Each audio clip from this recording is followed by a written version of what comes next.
à tous dans ce podcast. Donc comme promis, je vous fais un partage des recherches que j'ai pu faire par rapport à ce fameux portail du lion du 888. En particulier, je parle bien du portail du lion qui a lieu le 8 août 2024. Il est vrai qu'on a un portail 888 chaque 9 ans. Toutefois, nous sommes dans une période extrêmement spéciale qui relève d'une période qu'on appelle l'apocalypse. Alors, bien sûr, c'est des termes qui sont peut-être bibliques pour certains ou extrêmes pour d'autres, mais quand on parle d'apocalypse, on parle de révélation. On ne parle pas de la fin du monde tel que Armageddon, on parle vraiment d'une fin d'un monde, d'une façon de vivre et du monde tel qu'on le connaît aujourd'hui. Alors, c'est pas moi qui vais vous apprendre quelque chose puisque c'est révélé par énormément de personnes. Encore une fois, gardez votre discernement. C'est pas parce que je vous partage quelque chose et que de nombreuses personnes peuvent également le partager qu'il s'agit d'une vérité. Personne ne peut vous dire ce que vous devez croire ou ne pas croire. Cela dit, avoir une ouverture d'esprit, écouter les opinions des uns et des autres peut être extrêmement enrichissant. Moi ici, je vais vous partager mes recherches, donc c'est par rapport à des écrits, c'est pas moi qui écris ces choses-là, c'est simplement que j'ai fait des recherches sur plusieurs, on va dire, différents textes, différentes formes de lecture. Ça sera à vous ensuite de voir si ces pistes de réflexion vous parlent ou pas. Et vous avez tout à fait le droit de ne pas adhérer à cette piste de réflexion ou d'avoir une autre réflexion. Vraiment, vous êtes tout à fait libre. Simplement, ici, je suis là pour partager évidemment mes recherches et ce que j'ai trouvé parce que simplement par plaisir de partager cela avec vous. Et peut-être, qui sait, ça pourrait inspirer certaines personnes, peut-être amener des questionnements, des réflexions, encore une fois, intéressantes. Alors, je ne détiens évidemment aucune vérité et cela dans le domaine spirituel, personne ne détient aucune vérité. La vérité, c'est celle qu'on veut bien croire, c'est celle qu'on vit personnellement. La spiritualité, c'est quelque chose d'extrêmement personnel et on ne peut pas imposer une vérité à qui que ce soit. Donc, que ce soit bien clair, je ne suis pas là pour vous imposer une vérité, un dogme, quoi que ce soit. C'est vraiment très important que vous soyez à l'écoute simplement de vos propres croyances et que vous écoutiez ça avec une oreille et un esprit bien ouvert. Je tiens également à préciser que je ne suis pas là pour imposer une religion à qui que ce soit. Il y a des textes sacrés qu'on va appeler des textes qui sont bibliques. Ces textes-là font référence à plusieurs religions, mais je ne suis pas là pour vous parler de religion. Je sais que beaucoup de personnes ont du mal avec ce mot-là, alors qu'à la base, religion, ça veut dire relier les gens entre eux. C'est ce que l'homme a fait de la religion qui est problématique aujourd'hui, et c'est pas, on va dire, la religion à la base, c'est la religion qui relie les gens entre eux, et c'est de l'amour. Voilà.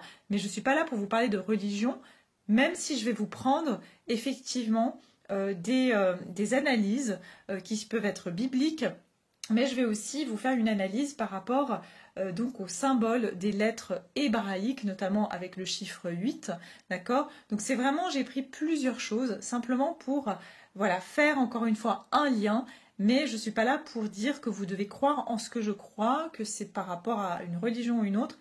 Donc encore une fois, grande ouverture d'esprit ici, autant de mon côté que de l'audience des personnes qui vont pouvoir écouter cet audio. Alors, quelles sont les révélations et les prophéties derrière ce chiffre 888? Eh bien, le 888, en numérologie chrétienne, représente Jésus, et plus spécifiquement Christ le Rédempteur. Vous comprendrez aisément que dans les temps dans lesquels on vit actuellement, dans des temps qu'on peut appeler la guerre spirituelle, il y a une vraie guerre spirituelle, eh bien, c'est très intéressant de voir que ce 888 représente Christ le Rédempteur. Le Rédempteur, la rédemption, ça veut dire le rachat du genre humain par le Christ. Dans la version originale du Nouveau Testament, Jésus, qui est écrit en grec, a la valeur numérique 888. D'ailleurs, c'est épelé iota, etna, sigma, omicron, upsilon, sigma. L'équivalent numérique est 10, 8, 200, 70, 70 pour la France, 400, 200, et qui donne une valeur totale de 8, 8, 8. Ce qui est également très intéressant, c'est que peu de personnes savent que la valeur numérique 888 est représentée de manière cachée et dissimulée dans les textes de l'Apocalypse.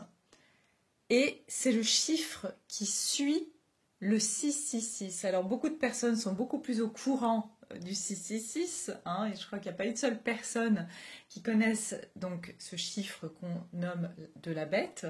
Et peu de personnes savent que juste après donc, le texte qui mentionne le 666, on a le 888. Donc après la bête, on a le Christ. Donc je trouve vraiment tout cela déjà coïncide avec pas mal de choses que l'on vit aujourd'hui, comme je vous ai dit, dans cette guerre spirituelle dans laquelle on est vraiment, on va dire, impliqué en ce moment. Et j'ai trouvé vraiment très intéressant de pouvoir, je n'étais pas au courant de cette valeur numérique qui était présente justement, mais de manière, elle est cachée, donc c'est-à-dire c'est une question d'analyse, il faut avoir des analyses bibliques, je ne vais pas aller dedans parce que ce n'est pas le but de ce podcast, mais c'est déjà pour vous dire, encore une fois, il y a plusieurs choses qui se rejoignent et qui coïncident, on va dire, avec l'époque dans laquelle on est actuellement. Mais il y a autre chose. Il y a une autre prophétie biblique qui parle du roi, alors veuillez m'excuser parce que son nom est vraiment pas évident à prononcer, Nebuchadnezzar, ok, je pense que je l'ai bien prononcé, II. Donc ce roi Nebuchadnezzar II qui a eu 43 ans de règne, c'était un des rois les plus puissants et le plus long règne de Babylone entre 602 et 662 avant Jésus-Christ. Il a fait un rêve particulier qui avait aussi ce chiffre 888. Ce roi a fait un rêve d'une statue symbolisant les empires qui gouvernent le monde en commençant par Babylone.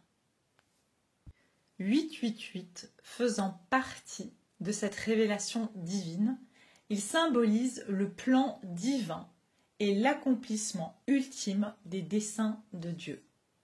En plus du rêve de ce roi dont je vous ai donné le nom tout à l'heure, le nombre 888 est également présent dans la vision prophétique du temple millénaire décrite par Ézéchiel.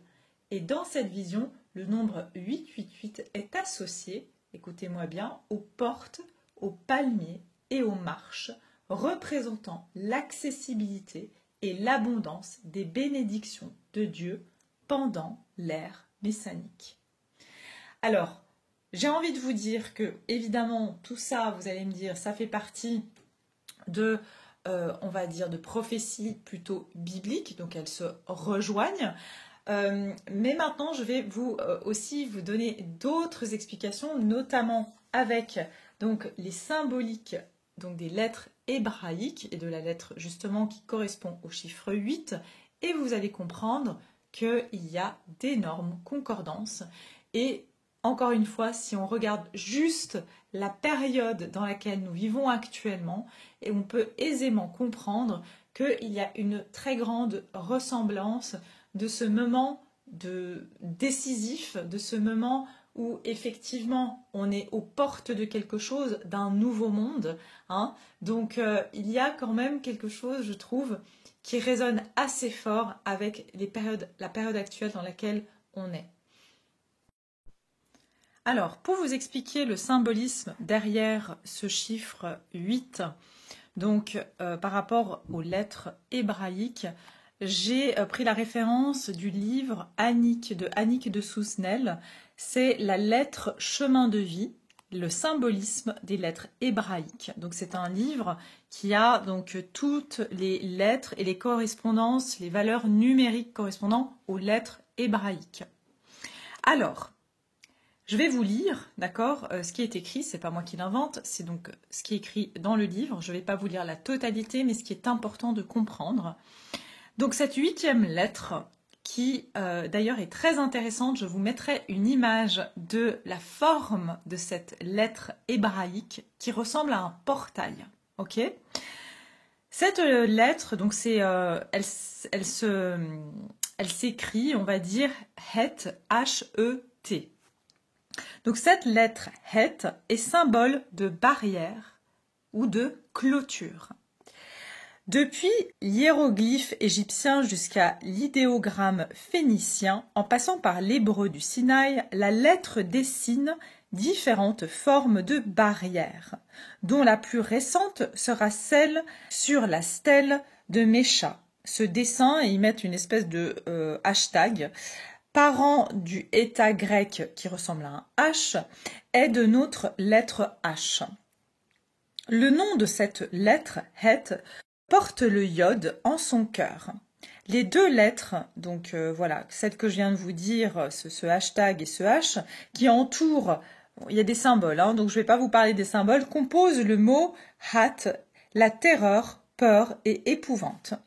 Ramenée à nos catégories psychiques, cette notion de terreur apparaît négative. Mais si nous essayons par un zayin mental de mourir à notre psychisme et de pénétrer l'ontologie des valeurs qui nous sont proposées, nous pouvons admettre que celui qui vient de faire l'expérience d'une mort ne pourra ressusciter à la redoutable lumière qui l'attend que si ces structures ont été suffisamment fortifiées dans la phase ténèbres précédente, est capable donc de supporter le contact d'un plus haut niveau d'énergie. Derrière cette barrière terrifiante de ce Het se cache le yod, l'énergie divine suprême vers laquelle tend la création tout entière, et l'homme en particulier. Que des barrières soient mises entre lui et ses différents niveaux d'énergie auxquels il accède, cela apparaît comme autant de mesures protectrices. Ce Het est composé de deux lettres qui séparent le zanin du yod et du aleph final. Autrement dit, de ces deux lettres barrières qui se présentent entre l'expérience mort-ténèbres et l'accès au divin. Ce mot nous introduit donc dans la nécessité d'une purification qui n'a rien à voir avec une purification morale, mais qui est l'énergie dynamique reliant les deux pôles, pur, impur, aussi inséparables l'un de l'autre que le sont les deux pôles lumière, non-lumière. L'homme du 6e jour, dont Dieu dit qu'il est très bon, est pureté. Il est pourtant aussi impureté par rapport à l'homme puis au Dieu qu'il est en devenir. Et son mental, attaché au 6e jour, doit se libérer, se purifier des dernières structures de ce plan d'être avant d'intégrer celles dans lesquelles vont pouvoir se couler de nouvelles et plus hautes énergies. Cette mort des structures est vécue dans le 7, mais c'est l'épreuve du 8, et nous sommes en année 8, je vous le rappelle, en 2024, la barrière qui va libérer en l'homme une nouvelle décharge d'énergie et promouvoir les structures intérieures propres à les vivre. Rien ne peut être apporté à l'homme de l'intérieur. Les événements ne peuvent que susciter en lui par voie de rejet ou d'adoption. Le seul événement déterminant l'ouverture de ces successives réserves d'énergie est la mise en place de ces structures qui les canalisent. C'est à ce niveau de l'épreuve que se situe le péché de l'humanité, emmené dans sa nuit sous la forme du sommeil que nous avons étudié avec le zayin Adam, est invité à se libérer de ces structures du jour le 6e. Dans sa ténèbre, il rencontre le serpent, gardien du seuil, barrière divine. L'histoire des Hébreux sera constellée de ces barrières. Voilà, je ne vais pas aller plus loin parce que c'est un long passage. Je vous ai juste relevé ce qui me semblait correspondre vraiment, encore une fois, à cette justement notion de lumière, non-lumière, de cette bataille, de cette guerre spirituelle qu'on vit actuellement entre l'ombre et la lumière.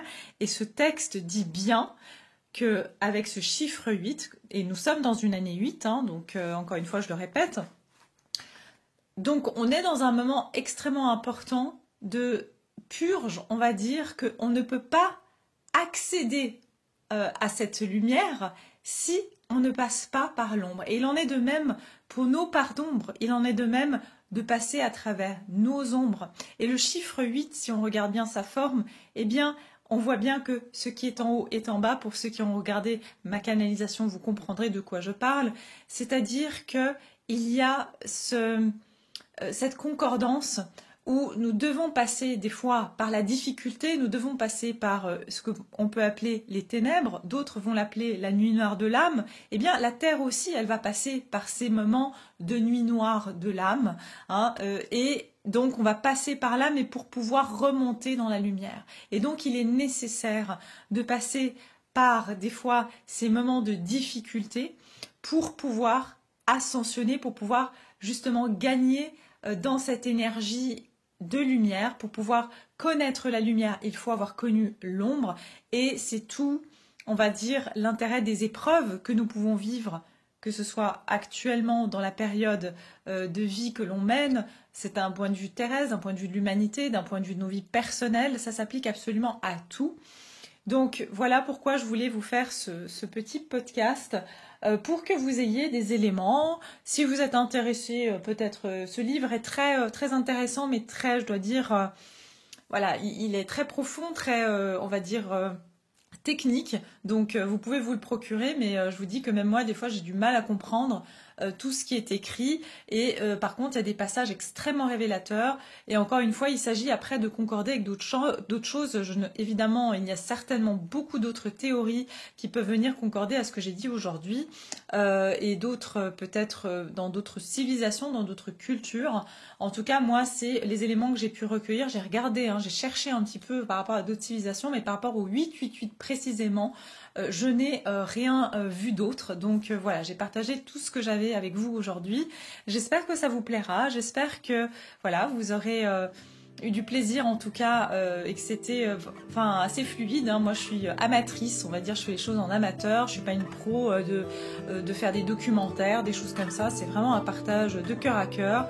Voilà, je vais vous laisser là. Merci de votre écoute, prenez bien soin de vous et à très bientôt.